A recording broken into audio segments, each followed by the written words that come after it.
Another issue that people are very understandably concerned about is their electric bill and the way that keeps going up and up. So let's take a listen to Scott Bessent of this administration talking about their plans to deal with that problem.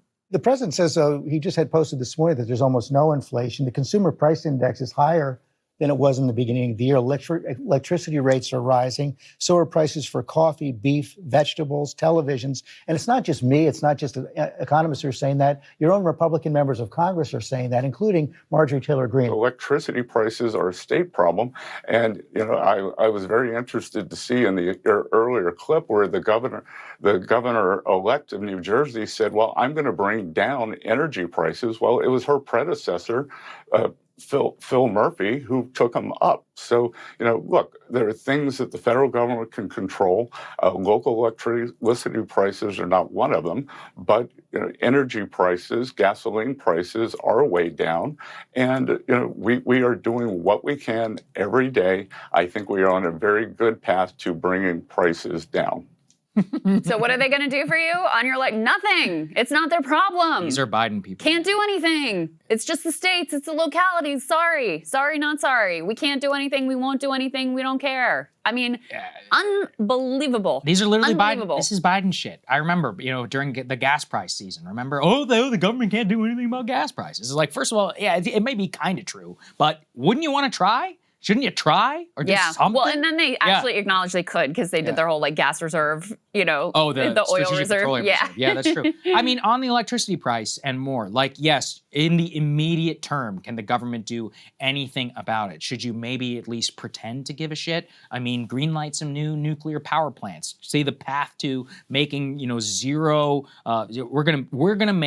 We're gonna have the cheapest energy in the world. It'd be awesome if somebody said something like that. We're gonna build nuclear power plants. We're gonna bulldoze these NIMBYs all across America. We're gonna build 50 to 100 of them. I would like 1,000, but let's start there. Let's start at 50 to 100. We're gonna build a new oil refinery. We don't even have to be woke. Let's build a new oil refinery. We haven't built a new oil refinery in these countries in the 1970s. All right? I mean, look at the Port of Houston or LNG. We can't do anything. Everything is structured to make these establishment interests, filthy rich. Yeah, and I think you made this point on our call. You were like, when they have something in their way that they want gone, then they'll ignore the Supreme Court. Yeah. Whatever. They'll send in the National Guard. Right. We're not sending out we don't care that a court said we have to send out the food stamps. We're not doing it. When it's something they want to do that benefits them, then it's no problem. But now we're getting the parliamentarian type of Dem bullshit excuses coming from them. And and also think how different from how Trump talked on the campaign trail. He talked all about low prices and abundant energy, right? That was something that was a core promise that he made. Also think of the contrast with China, where they're out, massively building out solar energy, really investing in a green future. And here we have this clown who's sorry, your life sucks, can't do anything about it. And it's bullshit because how involved is this federal government in pushing in this whole data center direction? And one of the big drivers of increased prices is the build out of these data centers. I mean, here in Virginia, that has been very clear, and apparently in the state of Georgia as well, because we'll get to some of the direct political results that are already emerging, and we're in the early phases of this data center build out. Go ahead and put this heat map article up on the screen. Heat map is focuses on climate politics and the climate crisis, but they talk about the fact that this headline is fantastic. The data center backlash is swallowing American politics. Activists on both the left and the right are pushing back against AI development. And one of the things they dig into, and they did some very interesting polling here as well, is that the opposition to data centers is truly across the political spectrum. Because if you think about it, I've mentioned this a few times, I live in a rural community. We have 2 data centers that may be located. One of them is basically already greenlit. The other one is, there's pushback, Amazon, they're in court, whatever. Probably both of them are going to be ultimately located in the county. And it's a conservative county. It voted, some 65% for Trump roughly. In any case, the people who live there who are more, they're committed to the rural character of the county, it is like a NIMBY issue. They don't want the data centers there. And There's a genuine bipartisan concern about what is this going to do to our water supply. And of course, a genuine bipartisan concern about what is this going to do to our electric bills. So these are truly like non-ideological. And then on the left, you also have the concern about the environmental degradation as well, which heat map focuses on as well. I wanted to read you this one section, which was kind of interesting to me, of some of the activists who have gotten involved.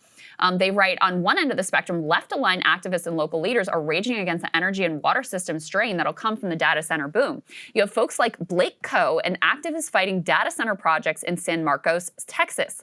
Coe told me he began opposing data centers after being politically awakened by a totally different issue: the Israeli government's offensive in Gaza and alleged genocide of Palestinians there. But as he told me, he didn't have, quote, the clout, the money, the whatever to work on fixing a genocide. After learning about the project in San Marcos, he concluded the community there was something he can fight for. So, because it's so local, because it's such an extraordinary coalition, you have local activists who are stepping up, who are truly across the political spectrum, who are saying we have to make sure that we refuse these data centers in our communities and block them from being built.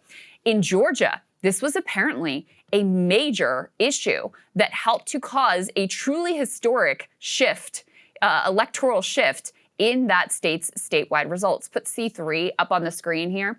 This is a swing in one Georgia county. So Democrats flipped Morgan County, Georgia for the Utility Rates Commission.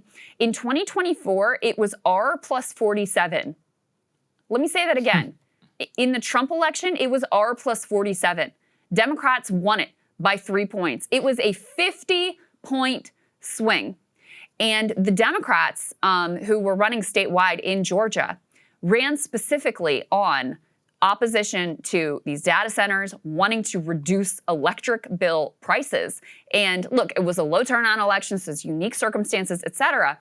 Gives you a little taste of how powerful these particular politics, Saagar, can ultimately be. Absolutely. And Greg Bluestein down in Georgia did some of the fantastic reporting, pointing out how much this ended up being a central issue in these campaigns. And we had a few races here in Virginia, too, for the House of Delegates, where at least one of the Democratic House of Delegates candidates ran aggressively against a data center that was being built down in their county, and they also were able to flip a swing seat there on the strength of that message. I think what I love about this is that Americans, it's not just their don't tread on me philosophy. A lot of it comes down to opposition to entrenched power, which they do not control. That's what this whole thing is about. If you look at our economy, the vast majority of the growth of the spending is coming from data centers. People understand this. You can look at a basic chart and they can feel viscerally, even if they're not reading the Wall Street Journal every day. They're like, this NVIDIA thing, like we're about to talk about that, this valuation, all of this hype around AI. I'm not sure I like this. I'm not sure this is making me feel better. I'm not sure this is really showing up in my workplace. It's been a couple years now of AI.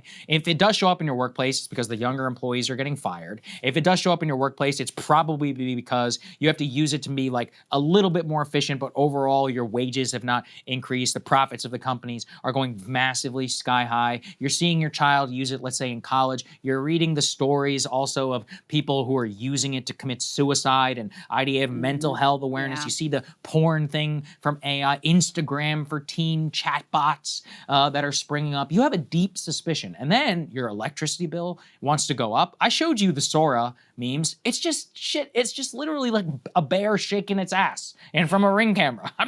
Did I laugh? Yeah. Should I pay more for it? No. I mean, why should anybody Do the benefits outweigh the cost? Do the benefits outweigh the cost? No. I mean, we're already talking about AI, ads, in politics. Oh my God, did you see this Bill Ackman thing recently? Bill Ackman posted a video which was entirely AI of Elon talking, and he fell for it. I mean, this is one of the richest men in the United States of America, which gives you a little bit of a view into their IQ for those who are those rich. But I mean, from them to think about it. If you're an average Facebook boomer or any of this, how are you supposed to do anything with this? And I think the point that I come back to is if that's all we get is suicidal ideation, marginal increase in worker productivity or whatever, but huge sky-high bills, a destruction of social trust, and remember, they said they were going to cure cancer. They said they were going to massively benefit all of our lives. Sorry, I don't think so. The only thing that's going to cure cancer is probably people taking Ozempic because they're going to be less fat.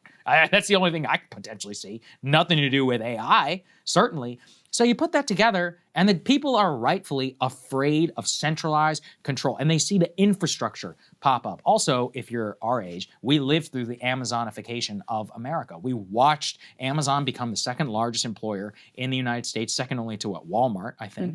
May have even surpassed Walmart in some cases, to build warehouses for goods all over the nation. Everybody's neighborhood in America has the blue vest contractor in the Amazon thing, and they look at that, and those guys are shitting in bags and peeing in bottles because their productivity is tracked every which way, and you're like, I don't know about this, right? I don't know about this. This is not right. It doesn't feel good to me. And so you can see that happening now with AI. I think that's what it all comes down to. And also, we just don't have cheap power. We don't have power in our country is a finite resource.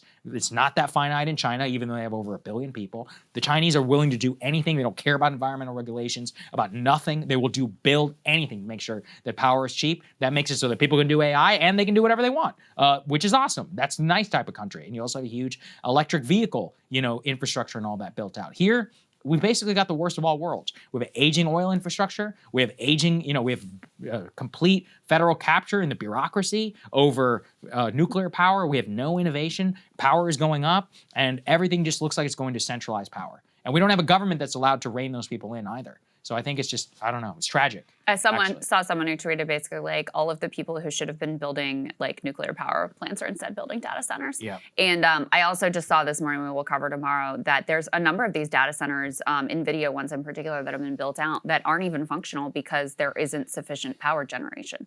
And yet where's the effort to deal with that? So basically there's something for everybody to hate in the data center build out, except for the corporations, who are hoping that this big bet that they're placing is going to make them wildly wealthy. Hey, if you like that video, hit the like button or leave a comment below. It really helps get the show to more people. And if you'd like to get the full show ad-free and in your inbox every morning, you can sign up at breakingpoints.com. That's right. Get the full show, help support the future of independent media at breakingpoints.com.